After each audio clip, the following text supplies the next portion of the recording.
Ya, di dunia nyata mah kita meliharanya ya sapi, kambing, hewan-hewan gitu ya. Tapi di manga ini agak lain sih. Manga ini berjudul Animan. Dan aku akan menceritakan kisahnya. Di sebuah hutan terjadi kecelakaan kepada ayah dan anaknya bernama Chika. Karena si ayah tidak punya nama, kita sebut aja Udin. Udin bersama putrinya mengalami kecelakaan sampai membuat mobilnya jungkir balik. Udin tersadar mendengar suara langkah kaki dan merasa lega bahwa mereka akan diselamatkan. Tapi ternyata yang menyelamatkan mereka bukanlah manusia, melainkan sesuatu yang besar. Berpindah di sebuah desa, Udin tersadar dari pingsannya teringat kejadian tadi. Dan seketika ia berteriak, "Kemana anakku?" Karena bro terlalu panik, dia pun jatuh dari kasur. Tiba-tiba, sesosok babi muncul yang membuat Udin kebingungan dan beranggapan kalau itu hanya orang yang mengenakan kostum. Si babi ini menjelaskan apa yang terjadi kepada Udin dan putrinya. Dan yap, Chika baik-baik saja, yang membuat Udin merasa lega. Si babi pun akan mengantarkan Udin kepada putrinya, yang ternyata mereka ada di sebuah mansion tua. Dan saat mereka berjalan di lorong, Udin menanyakan apakah ini sebuah hotel dengan kostum binatang. Nah, si babi ini hanya tertawa mendengar pertanyaan Udin. Ya, tidak berselang lama pun mereka sampai. Dan saat pintunya dibuka, ada sekelompok orang berkostum binatang yang sedang dinner. Pemandangan ini membuat Udin sangat terkejut. Jujur, emang ngeri jir. Tetapi saat melihat Chika baik-baik saja, ia pun bahagia. Nah, para orang-orang berkostum binatang ini malah ngibahin Udin anjir sama putrinya. Ya, topik mereka walaupun umur Udin itu udah tua, tapi penampilannya masih terlihat sehat. Anjing, Chihuahua. Dan tiba-tiba Udin dirangkul oleh Celeng dan mengatakan, Aku mencium bau yang sama bahwa kau adalah ayah dari anak ini. Tapi aroma kalian berbeda. Anakmu memiliki bau yang lebih manis. Sedangkan kau baunya lebih pahit. Merinding jir. Tiba-tiba si Rusa menghentikan omon-omon si Celeng itu.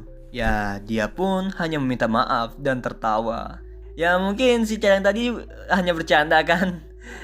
Ya kan, di ujung meja terlihat Rusa itu adalah pemimpin dari kelompok ini yang mempersilahkan Udin dan Chika untuk duduk. Mereka pun mukbang dengan lahapnya. Apalagi si Udin, ini yang sangat rakus jir. Mereka semua pun enjoy dengan makanan itu. Hingga Udin yang sudah kenyang berterima kasih kepada mereka bahwa makanannya sangatlah enak.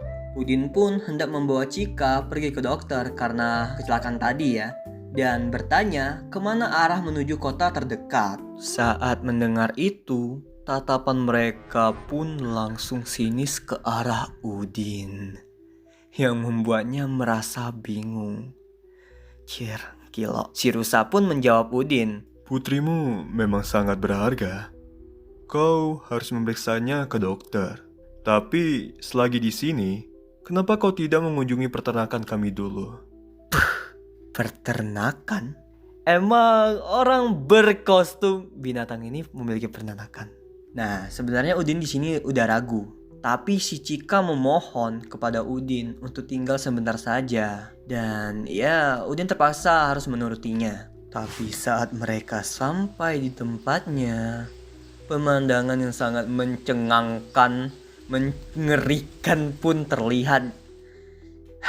Peternakan itu adalah peternakan manusia.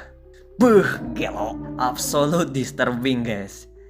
Terpaksa aku nggak bisa ngeliatin semuanya, tapi intinya kayak ya di dunia nyata hewan yang diternak, tapi ini kebalikannya. Ya singkat ceritanya, Udin pun langsung kabur secepat mungkin dari desa itu dengan penuh kepanikan. Ia terus berlari tanpa tahu arah yang mana dia tuju. Tiba-tiba, Udin melihat siluet manusia yang ternyata benar manusia. Tapi, walaupun Udin sempat lega di sini dan meminta pertolongan kepadanya, ya, kok ada yang aneh? Itu kenapa kalung anjing ada di lehernya? Yap, benar sekali. Ini orang memang anjing. Si anjing ini terus menggonggong yang membuat Udin dan Cika ketahuan. Rupanya si bro ini itu adalah peliharaan dari anjing yang sebenarnya. Gilo. Ia yang membawa shotgun langsung mengarahkannya kepada Udin dan Cika. Dan yap, rip em. Melihat kesempatan itu, Udin pun langsung lari dengan perasaan campur aduk, panik, ketakutan, dan ngeri. Yang membuat Udin menginjak sebuah jebakan dan mengakibatkan kakinya terluka cukup parah. Udin yang sudah pasrah bilang kepada Cika, "Cika, dengarkan ayah. Di situ ada sungai. Ikuti arus sungai sampai bertemu seorang. Mengerti? Kau pasti bisa." Mendengarkan ucapan ayahnya, Cika yang tidak mau meninggalkan ayahnya pun menangis. Udin dengan putus asa berteriak, "Tolong, pergi saja nak!" Beberapa waktu kemudian, datanglah Celeng yang menemukan bahwa jebakannya berhasil. Ternyata, Udin sedang bersembunyi di balik batang pohon. Ya, walaupun percuma, karena Celeng itu memiliki penciuman yang sangat tajam. Menemukan Udin, dia langsung mencekiknya dan hendak langsung memakannya di tempat. Tetapi ada tembakan yang mengenai lengan Celeng itu, yang ternyata itu si Tai ini. Ia langsung memarahi si Celeng karena selalu bertindak seenaknya. Perlahan, si rusa pun menghampiri Udin dan memberikan sapu tangan untuk menutupi lukanya. Ya, karena si rusa ini memasang muka yang sangat inosen, Udin pun meminta tolong untuk menyelamatkan putrinya. Nah, si rusa pun bilang, Jangan khawatir. yang seketika Cika sudah tertangkap oleh mereka. Udin yang melihat itu shock berat. Ya, selang beberapa waktu, mereka pun pulang dan mengadakan sebuah pesta lagi. Tetapi ada yang berbeda. Yang awalnya Udin adalah tamu yang makan yang paling lahap, tapi sekarang Udin yang jadi junk food bagi para hewan itu. Beberapa tahun setelah kejadian itu, ada dua hewan yang sedang mendorong gerobak di lapangan rumput yang sangat luas, yang ternyata itu gawean mereka. Si macan yang bernama Nero terlihat sangat bosan dengan pekerjaan ini karena harus melayani keinginan para bangsawan. Sedangkan si musang berkata kalau dia harusnya menikmati pekerjaannya. Kira-kira apa ya yang di gerobak itu? Yap, benar, sesuai tebakan kalian. Di gerobak itu adalah anak-anak manusia. Ada salah satu anak yang hendak membuka pintu gerobak itu, dan saat si Nero mau menghentikannya, anak itu memegang tangan Nero dan meminta tolong kepadanya. Melihat tatapan itu, Nero merasa perasaan yang sangat aneh di dalam dirinya. Singkatnya, anak-anak itu pun dibebaskan, bukan untuk kebebasan, melainkan untuk kesenangan dan permainan para bangsawan yang suka memburu. Yap, benar. Di sini manusialah yang diburu, bukan hewan. Setelah selesai melakukan pekerjaannya, mereka pun nyantui di sebuah restoran atau kafe nih.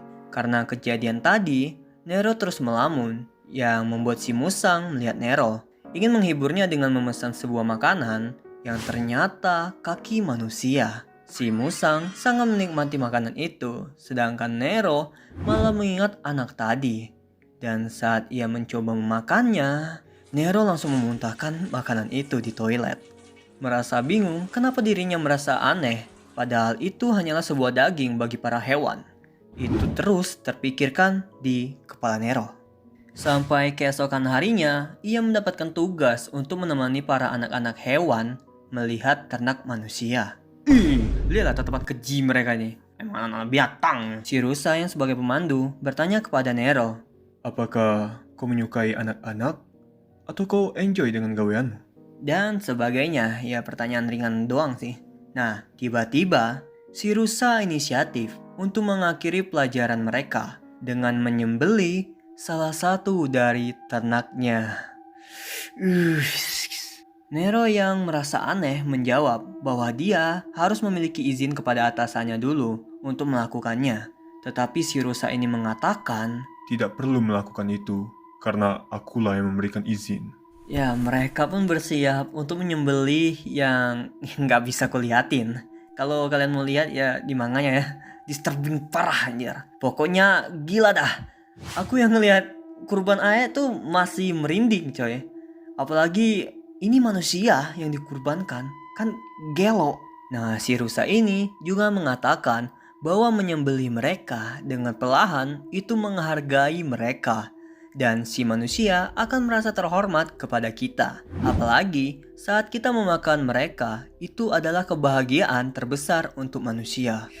Bah, gila banget nih rusa anjing. Rusak betul rusak nih. Ya anak-anak itu mendengar ucapan si rusa percaya aja pada yapingannya.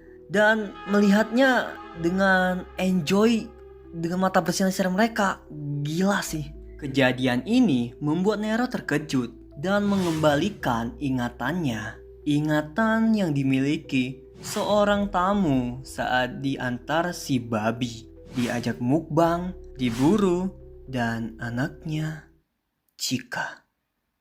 Nero, apakah ada yang salah? Ucap si rusa.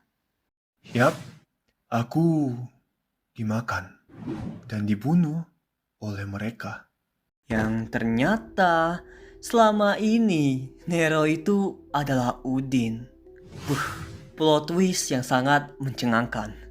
Gimana bisa si Nero jadi hewan anjir? Apakah semua hewan di sini juga dulunya manusia? Ya, kita lihat saja. Semua pertanyaan itu mungkin akan dijelaskan seiring berjalannya cerita ya.